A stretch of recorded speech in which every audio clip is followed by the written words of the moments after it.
अनंत विजय बने हुए हैं, अनुराग भदौरिया जी समाजवादी पार्टी के प्रवक्ता हमारे साथ बने हुए हैं, रजनीश कुमार जी हमारे साथ हैं फाइनेंस एक्सपर्ट के तौर पर। रजनीश जी आपका भी स्वागत है। अश्विनी कुमार मिश्रा जी मुझे दिखाई दे रहे हैं, कांग्रेस पार्टी के नेता, आपका भी स्वागत है। उत्पल चौधरी हमारे साथ हैं, आम आदमी पार्टी के प्रवक्ता निमन शर्मा भी हमारे साथ जुड़ेंगे, और प्रोफेसर GVR शास्त्री जो कि इकोनॉमिस्ट है वो हमारे साथ जुड़ रहे हैं। आपका भी मैं इस चर्चा में स्वागत करना चाहता हूं। रिएक्शन ले लेता हूं और फिर उसके बाद हम इस पर चर्चा करेंगे। रजनीश जी, एज ए फाइनेंस एक्सपर्ट 10 में से कितने नंबर देंगे आप इस बजट को? अभी तो बहुत कुछ जानना है इस बजट के बारे में, और अभी मार्केट में अभी PDF हम लोग डाउनलोड करके उसके बारे में एनालिसिस करेंगे। लेकिन डेफिनेटली जब ये इकोनॉमिक सर्वे आया था तो उसके बारे में ये स्पष्ट था कि बजट कुछ लुभावने वादे वाले नहीं होने वाले हैं, और गवर्नमेंट इंफ्रास्ट्रक्चर और बाकी AI और GCC डाटा सेंटर, इसके ऊपर मैं एक चैनल में था तो मैंने वहाँ पे भी यही बात कही थी बजट शुरू होने के पहले, और अमूमन हुआ भी वही। तो गवर्नमेंट ने टैक्स स्लैब GST में ऑलरेडी चेंज हो चुका था। आप देखेंगे GST पिछली बार 12 लाख रुपए का गवर्नमेंट ने किया था उसके पहले, और GST में भी सितंबर 2025 में बहुत बड़ा बदलाव किया गया था। स्लैब्स घटाए गए थे, 12% के जो स्ट्रक्चर था वो हटाया गया था, 5% बहुत सारे सामान का रेट हो गया था, और जो सिन प्रोडक्ट्स है अभी भी 28% पे दे आर कंटिन्यू। तो मुझे ऐसा लगता है कि एक बैलेंस बजट है, बट कुछ क्षेत्र में जैसे आप आर्मी के क्षेत्र में, जैसे डिफेंस के सेक्टर में कुछ और एलोकेशन कर सकते थे, वो शायद नहीं है।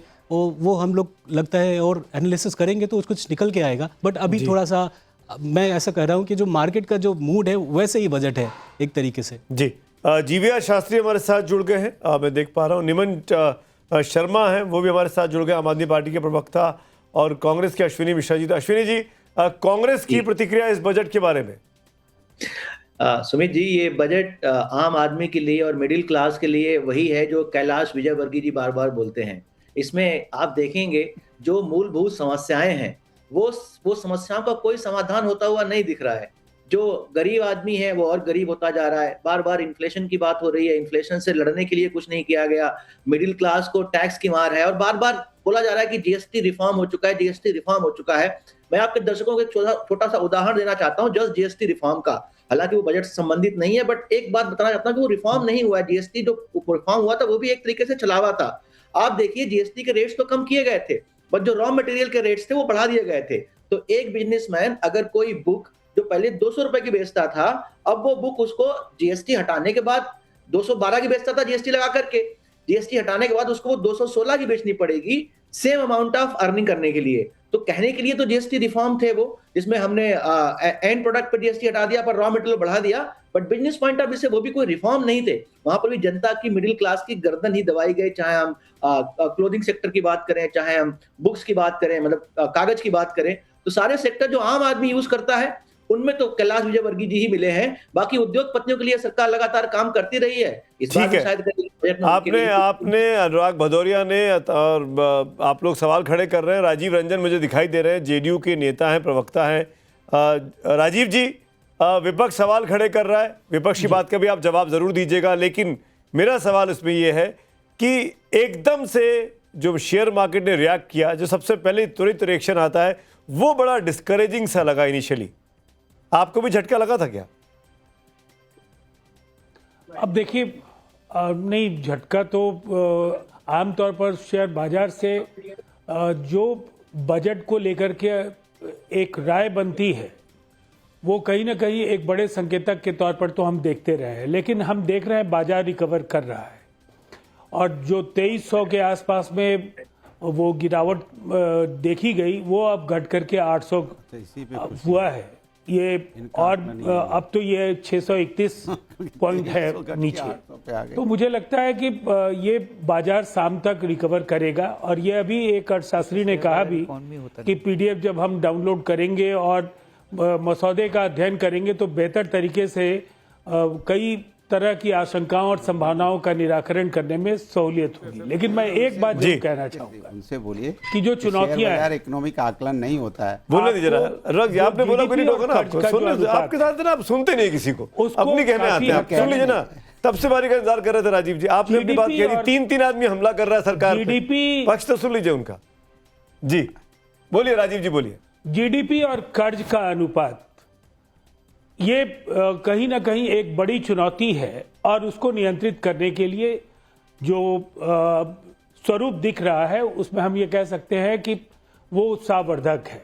और एक जब फ्यूचरिस्टिक बजट आप लेकर के आते हैं, मिशन 2047 की बात, जब आप विजन 2047 की बात करते हैं तो हर बार केवल लोक लुभावन जो फैसले हैं उनके समावेश से जो वैश्विक चुनौतियां हैं और उन चुनौतियों को हम अवसर में कैसे बदलें, ये संकल्प इस बजट में दिख रहा है। अब मैं एक दो चीजें बेहद महत्वपूर्ण है जी, जल्दी से। आपका लघु जो मध्यम उद्योग का क्षेत्र है उसमें जिस तरीके का निवेश हो रहा है, कैपेक्स को लेकर के भी कई तरह की चुनौतियां हैं। पूंजीगत जो वृद्धि को लेकर के हमारी अपेक्षाएं हैं, बजट उस पर खरा उतरता हुआ दिख रहा है। बिहार जैसे राज्य को लेकर के हम ये कह सकते हैं, जब चुनाव को लेकर के जिन राज्यों में चुनाव हो रहे हैं वहां भी कोई ऐसी रियायतें नहीं दी गई हैं जिनको कहें कि चुनाव को ध्यान में रख करके पश्चिम बंगाल या तमिलनाडु, जी, तो वैसी स्थिति में बिहार को अगर रेल ये जो हाई स्पीड रेल कॉरिडोर के जरिए जो वाराणसी सिलीगुड़ी का जो आपका कॉरिडोर है उसकी वजह से आधारभूत संरचना के विस्तार में मदद मिलेगी। ठीक है राजीव जी, मैं लौटता हूं और मेहमान भी मेरे साथ है। वक्त की थोड़ी कंस्ट्रेंट है, वो ध्यान में रखना चाहिए। जाहिर तौर पर जब आप कोई ट्रेन चलेगी यूपी से असम के लिए तो बगैर बिहार के कैसे जाएगी, तो आपका राज्य को तो फायदा होना ही होना है। अब ऐसी जगह पर आपका राज्य स्थापित है इस वक्त पे। अब बंगाल में चुनाव है, असम में चुनाव है, दिल्ली और बंगाल की दूरी अगर कम हो रही है, घट रही, कनेक्टिविटी बढ़ रही है, तो फायदा तो बिहार को हो गई। सुशील अग्रवाल जी, डॉक्टर सुशील अग्रवाल स्क्रीन में मुझे दिखाई दे रहे हैं। डॉक्टर साहब, आपके पेशेंस के लिए शुक्रिया। आप चेयरमैन रह चुके हैं CII के, आप MSME सेक्टर के बहुत बड़े नाम हैं। विपक्ष सवाल खड़े कर रहा है, सरकार कह रही है बहुत अच्छा बजट है। मैं इन दोनों इतर बयानों से दूर, राजनीति से दूर आपसे पूछना चाहता हूं, आम हिंदुस्तानी के लिए, खासकर MSME सेक्टर के लिए इस बजट से कैसा लगा आपको ये, और कितने नंबर देंगे आप? यहां से शुरू करिए 10 में से।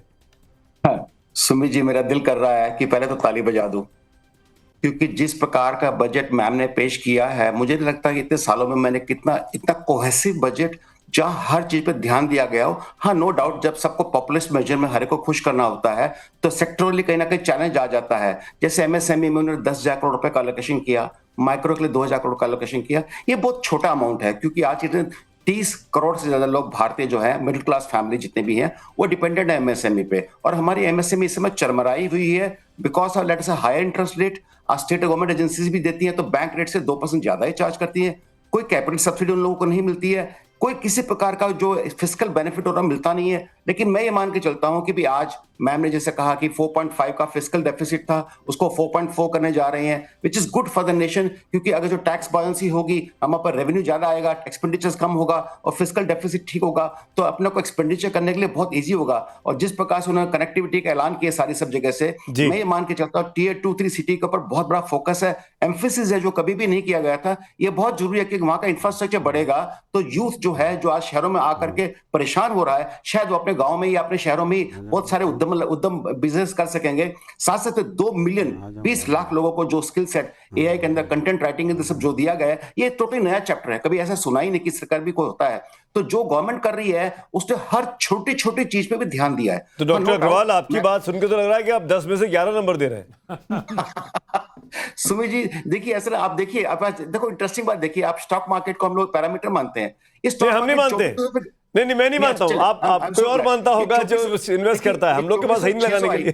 देखो सुमित जी, बड़ी इंटरेस्टिंग बात है कि 0.15 से 0.50 अगर जो STT कर दिया, उतने में लोग अपना धराशय हो गए, which is not actually advisable. हमारे मैक्रो पैरामीटर्स और माइक्रो पैरामीटर्स बहुत ही इंटैक्ट चल रहे हैं। मुझे नहीं लगता दूर दूर तक कहीं पे भी किसी प्रकार से हमारी इकोनॉमी पे कोई फर्क आ रहा है। हमारी इकोनॉमी की ग्रोथ चल रही है। आपने नंबर नहीं दिया डॉक्टर साहब, एक बार नंबर दे दीजिए ना, मैं आगे बढ़ूंगा। फिर 10 में से कितने? मैं 10 में से 10 तो नहीं कह, लेकिन 10 में से 8 जरूर कह सकता हूँ। 8 दे रहे हैं आप, चलिए ठीक है। सिद्धार्थ हमारे साथ जुड़ गए, बीजेपी के प्रवक्ता है, यंग, फायरी और आर्टिकुलेटिव। या सिद्धार्थ, आप शायद गाड़ी में हैं, मैं आपको देख पा रहा हूं। यहां पर सवाल खड़े किए विपक्ष ने, जो कि विपक्ष ने कहा कि इसमें कुछ भी नहीं है, खाली है, जो उम्मीदें थी कुछ भी नहीं हुआ, शेयर मार्केट गिर गया, तमाम इस तरह के तर्क दिए गए। बीजेपी की तरफ से बचाव में क्या कहा जाएगा? देखिए सुमित जी, विपक्ष का अपना एक काम है और हम लंबे समय से देखते हैं कि विपक्ष उस काम में जिम्मेदारी का जो बोध है उसको भी छोड़ चुका है। जब देश के अंदर सबसे बड़ा टैक्स रिलीफ दिया गया था तब भी विपक्ष ने यही कहा था कि इस बजट में कुछ भी नहीं है। पिछले 10 सालों के अंदर 9 लाख से ऊपर का टैक्स बेनिफिट दे दिया गया है, विपक्ष तो फिर भी कहता है कि कुछ भी नहीं है। देखिए बजट देश की आर्थिक स्थिति, देश की जो ग्रोथ, किस पड़ाव पर देश खड़ा है और उस समय की क्या आवश्यकता है उसका एक परिचय होना चाहिए, और वही इस बार का हमारा बजट भी है। जितने सेक्टर्स को इस बजट में टच किया गया है, जितने सेक्टर्स के लिए रिलीफ दिया गया है और जितने माइक्रो लेवल तक जाकर के इस बजट में मैनेजमेंट की गई है, मुझे लगता है कि वो बहुत सराहनीय है। विपक्ष को भी राजनीति से ऊपर उठ के जो वास्तव में बेनिफिट की चीजें हैं, चाहे फिर वो एमएसएमई सेक्टर के लिए हो, चाहे फिर वो मैन्युफैक्चरिंग को बढ़ाने को लेकर के हो, हमारे देश का आज तक का सबसे बड़ा कैपिटल एक्सपेंडिचर इस बजट में अनाउंस हुआ और देश का विपक्ष कह रहा है कि वो इससे निराश है। तो मुझे नहीं समझ में आता उनकी आशा किस बात पे थी। जब वो बजट पेश किया करते थे क्या था कैपेक्स, आज हम 12.2 लाख करोड़ का कैपिटल एक्सपेंडिचर कर रहे हैं। हम देश के अंदर, देश में बुनियादी सुविधाएं बनाने का, देश के अंदर व्यवस्थाएं बनाने का इतना बड़ा सरकार परियोजना साल दर साल बढ़ाती जा रही है। मुझे लगता है कि ये महत्वपूर्ण वो बातें हैं जो देखना चाहिए। अलग अलग सेक्टर्स में, चाहे वो एजुकेशन का क्षेत्र हो, नए हेल्थ केयर का क्षेत्र हो, नए इंस्टीट्यूट्स, नेशनल इंस्टीट्यूट्स को सेटअप करना, देश के बजट के अंदर बिल्कुल सिद्धार्थ। और मैं निमन को लेके आना चाहूंगा इस चर्चा में। निमन, आप मुस्कुरा रहे हैं, पंजाब में भी चुनाव है भाई अगले साल, आपकी सरकार वहां पर है। सरकार का जो जितना मैं समझ पाया वो वाराणसी, सिलीगुड़ी, सिलचर, तमिलनाडु, हैदराबाद, मद्रास, ये सब तो दिखाई दे रहा था। आपकी कोई शिकायत तो नहीं है? नहीं, देखिए शिकायत तो वहां की जाती है जहां से कोई एक्सपेक्टेशन हो। हमें इनसे कोई एक्सपेक्टेशन ही नहीं है। जब हमारी दिल्ली में सरकार थी, ये पूरे देश में जो है वो पैसे बांटते थे और दिल्ली को कितने देते थे? 325 करोड़ रुपए। हमारे जीएसटी का पैसा ही, हमें टैक्स का पैसा ही नहीं देते थे ये लोग। तो ये सरकार से एक्सपेक्टेशन ना आम आदमी पार्टी को है ना आम आदमी को है। पिछले 11 साल में सरकार ने एक भी वादे पे डिलीवर नहीं किया। मैं तो बजट को बहुत सिंपल तरीके से देखता हूँ। आम जनता क्या देखती है? आम जनता ये देखती है कि बाजार में कितना पैसा आया, कितना पैसा खर्च करने के लिए उन्हें मिला और कितनी इकोनॉमी जो है वो रोटेट हुई, सर्कल कितना बड़ा। बस ये तो बड़े सिंपल सा बजट है। आप ये बता दीजिए कि पेट्रोल कहीं सस्ता हुआ, कहीं पर गैस सस्ता हुआ, कहीं पर लोगों की जेब में पैसा आया। फॉरेन डायरेक्ट इन्वेस्टमेंट 96% गिर गई हमारे देश में। आज फॉरेन इन्वेस्टर्स हमारे देश में विश्वास नहीं जता रहे हैं कि वो यहाँ पे पैसा लगाएंगे तो उनका पैसा बचेगा। सरकार चलिए, आपने कुछ सवाल पूछे। सीएनजी सस्ती होगी, बायोगैस सस्ती होगी, कपड़े सस्ते होंगे, लेदर प्रोडक्ट सस्ते होंगे, स्मार्ट सिटी बनेंगे, ये आम जरूरती की चीजें हैं कि नहीं है? सुनिए सर, 100 स्मार्ट सिटी बनेंगे, मेक इन इंडिया होगा, स्वच्छ भारत होगा, ये तो बहुत सुन चुके हैं हम। कितने स्मार्ट सिटी बने आज पूछ लीजिए। 11 साल हो गए। आप कम से कम आज तो पूछ लो कि एक स्मार्ट सिटी बना दिया क्या इन लोगों ने? स्वच्छ भारत में किसी एक शहर को इन्होंने स्वच्छ कर दिया क्या? आज आप फॉरेन इन्वेस्टर को तो छोड़ दीजिए सर, आज हमारे देश के इन्वेस्टर्स हमारे देश में इन्वेस्ट करके खुश नहीं है। 2 लाख करोड़ रुपए हमारे देश से बाहर जा रहे हैं और आ रहे हैं पता कितने? केवल 9,000 करोड़ रुपए। ये रियलिटी है आज। सिद्धार्थ, आज आप अपने स्ट्रेटेजिक पार्टनर को सिद्धार्थ जवाब देना चाह रहे हैं, उसके बाद मैं बाकी शास्त्री जाता हूं आपके पास। सिद्धार्थ, मुझे बड़ा एलिगेशन लगा रहे हैं आम आदमी पार्टी के नेता। नहीं, देखिए मुझे लगता है कि जो दिल्ली वाली शराब घोटाले की मदहोशी थी वो भी आम आदमी पार्टी से दूर गई नहीं है और उसी मदहोशी में वो बजट को भी एनालाइज करने का काम कर रहे हैं। बजट का एनालाइज करना गंभीरता का विषय। मैं आपके बीच में नहीं बोला था, आप सुनिए ना। ये बजट की चर्चा है, आप क्यों उसमें उत्तेजित हो रहे हैं? बजट को एनालाइज करना एक गंभीरता का विषय है। अब आपको लगता है कि देश के बजट में पेट्रोल डीजल सस्ता होता होगा, तो अब मेरे को नहीं पता कि आपकी डायनेमिक प्राइसिंग को लेकर के क्या समझ है क्या समझ नहीं है। मतलब बजट को लेकर के आप ये कह रहे हैं कि इसमें पेट्रोल डीजल सस्ता, मतलब मैं क्या कहूं इस बात पे सुमित जी, मुझे नहीं समझ में आ रहा। पर देश के अंदर जिस प्रकार का एक डिलीवरी की जा रही है, अब वो कह रहे हैं कि जो बातें हमने सुनी थी वो कभी पूरी नहीं हुई। मैं आपके बीच में नहीं बोला। निमन, आई रिक्वेस्ट यू, निमन, शास्त्री जी मैं आ रहा हूं। निमन, हाथ उठाइए, मैं आऊंगा आपके पास। Have patience. बाकी सभी पेशेंस कर रहे हैं। सिद्धार्थ की बात, आप ही की बात का जवाब दे रहे हैं वो। अगर आप संतुष्ट नहीं है, हाथ उठाइए, मैं आऊंगा आपके पास। सिद्धार्थ, कंप्लीट करिए। देखिए, आज ही देश की वित्त मंत्री ने कहा, हमने 2021-22 के बजट में कहा था कि हमको हमारे देश का फिजिकल डेफिसिट जीडीपी के 5% से नीचे लाना है। We have delivered 4.4%। उसकी प्रोजेक्शन अगले साल की 4.3% है। हमारे देश का ग्रोथ रेट आज जिस प्रकार पे चल रहा है, फिजिकल डेफिसिट का जो रेशियो है और देश में इन्फ्लेशन का जो रेशियो है, वो इकोनॉमिक पैरामीटर्स नहीं है। ये बात आप नहीं समझ पाएंगे। मेरे को लगता है कि आंखें बंद हो तो बात खोली जाए, पर अगर कोई जान करके सोने की एक्टिंग कर रहा हो सुमित ठीक जी, है, उसको मैं शास्त्री जी के पास जाऊंगा। प्रोफेसर जीवीआर शास्त्री, आपकी बारी नहीं आ पाई अब तक, माफी चाहता हूं आपके पेशेंस के लिए, शुक्रिया। शास्त्री जी, कितने नंबर देंगे 10 में से और क्यों? एक्चुअली मैं इस बजट से नहीं, बजट की जिस तरीके से ये पेश किया गया है, क्योंकि ये टाइम नहीं था हमारा ऊपर, डिफेंस एंड डिप्लोमेसी सर्वोपरि थी, जो जिस तरीके से जियो पॉलिटिक्स चल रही थी और ट्रेड डील्स बीच में थे, इस टाइम पर इनको वोट ऑन अकाउंट ऑप्टिमम करना चाहिए था। जून तक इनको टाल देना चाहिए था, क्योंकि जिस तरीके से सप्लाई चेन मैनेजमेंट सॉल्यूशंस का एग्जम्पशन कर रहे हो सारा, इनका कोई फायदा नहीं होगा। किस तरीके से पूरा जियो पॉलिटिक्स चल रहा है, डिफेंस एंड डिप्लोमेसी के अंदर आप लोग अनप्लान लेआउट जिस तरीके से खरीदारी की सोच रहे हैं, जिस तरीके से डिफेंस मिनिस्ट्री सोच रही है, so as an integrated economist I can say this is not the right time to present a budget, and this is not the time. I think Ms. Nirmala Sitharaman not able to understand what is exactly the scenario, outside scenario, because 3.8 trillion dollar का economy हमारा हिंदुस्तान का है। इस हिंदुस्तान की 3 trillion economy में exports imports हो गया। हम आपकी ये रूपी, आपकी रिजर्व बैंक किस तरीके से, रिजर्व बैंक को निर्देश देना चाहिए था, किस तरीके से आप किस तरीके से कंट्रोल किया जाए रुपये को। ये इस तरीके से बहुत बातें हैं जो मुझे, I think of course government is doing well, there is no doubt, but this is not the time to address the structural issues. तो how many marks you will give, कितने नंबर देंगे आप आउट ऑफ 10 इस budget को देखने के बाद? मैं तो मार्क भी नहीं दे रहा हूँ। अच्छा, आप कह रहे हैं एग्जाम में बैठे ही क्यों? एग्जाम में बैठने नहीं चाहिए था, अगले साल का परीक्षा अगले साल का वेट करना चाहिए था। नहीं इसमें mister Sumit, I must tell you, please understand, कोई भी शास्त्र गिर जाए उसको उठा सकते हैं, अर्थशास्त्र गिर जाएगा तो कोई नहीं उठा सकता है, ये याद रखना। चाहे कोई तो आग भी तो नहीं मूंद सकते हैं ना, आपको तैयारी तो करना पड़ेगा ना। जो ना जिस तरीके से बजट आप लोगों ने बनाया, इनकम एंड रेवेन्यू का डिफरेंस तक नहीं पता है बहुत लोगों को। इस बात की भी तो कोई गारंटी नहीं है ना कि अगर आप अभी बजट नहीं पेश करते, वोट ऑन अकाउंट के लिए आप जून जुलाई तक जाते, तो सिचुएशन जियोपॉलिटिक्स में चेंज हो गई होती। इसकी गारंटी क्या है? जिस तरीके से ट्रम्प साहब रिएक्ट करते हैं। Understand the truth. No please mister Sumit, please, you are expert of your anchoring, I am expert of my economics because I am integrated economist. So please understand, this is not the time because I need to look after the entire 140 crores population. अच्छा, ठीक है। 140 crores population की दायित्व है optimisation, because हमारा Hindustan maximisation में जीता रहा। मैं ऑप्टिमाइजेशन के ऊपर ध्यान देता हूँ। ऑप्टिमाइजेशन और मैक्सिमाइजेशन में बहुत ज्यादा फर्क है। ये जो जिस तरीके से कांग्रेस सरकार ने 1947 लव स्टोरी में मैक्सिमाइजेशन को सुना था, उसको मैं चैलेंज करता हूँ। ऑप्टिमाइजेशन, नरेंद्र मोदी ने ऑप्टिमाइजेशन को सुना है, उसके साथ देता हूं, लेकिन इस टाइम पर थोड़ा सा उनको संयम रखना चाहिए था। प्राइम मिनिस्टर बहुत ज्यादा बिजी है, he is on defence and diplomacy में। मतलब आपकी बात कितना लोगों के गले उतरेगी मुझे नहीं पता, पर हम लोग डेमोक्रेसी में आपको अपनी बात कहने का पूरा अधिकार है Shastri ji, and I am nobody, but मैं आपकी बात से मुतमईन नहीं हूँ इंडिविजुअली स्पीकिंग। लेकिन खैर, मैं आगे सबके पास चलूंगा। अश्विनी जी हाथ उठा रहे हैं। अश्विनी जी, आप कुछ बोलना चाह रहे हैं, पहले आप बोल लीजिए। चलिए, मैं सिद्धार्थ जी से सिर्फ 2 सवाल पूछना चाहता हूं, हालांकि वो चले गए, मुझे लगता है यहाँ पर है नहीं।